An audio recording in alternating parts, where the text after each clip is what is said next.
Вітаю, сябры! Вы на ладным перакладзе добрага канала.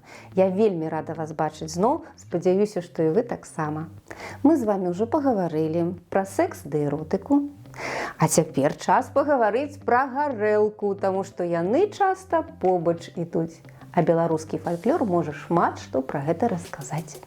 Ну, калі меру ведаць, то і гарэлка на карысць будзе, асабліва з гэтым нашым каранавірусам. А на падпітку ты і разумнейшы робішся нейкі, і мацнейшы, і дужэйшы, і на подзвігі тебе штурхае яна. А ўжо як язык развяжацца, то і не ведаеш, як назад завязаць. Тады па-руску кажуць, што ў трезвага на уме, то ў п'янага на языке, а па-беларуску як будзе?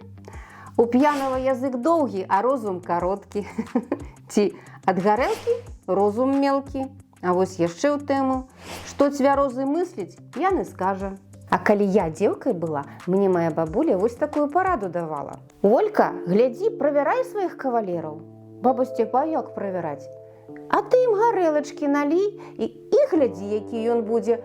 Калі будзе біцца ды сварыцца, ты гані яго адразу, не трэба табе такое. А як ласкавы будзе, да усмешлівы, тады бяры тое, што трэба. Вось такая вясковая інвіна верытас.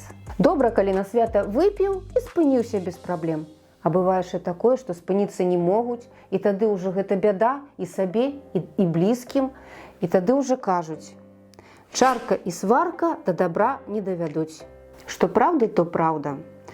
А яшчэ пра п'яніц гаворыць так: рыззём трасе, а пятак на гарэлку нясе. Гаспадар у карчме п'е і скача, а гаспадарка плача. Балі ды гулі у лапці абулі.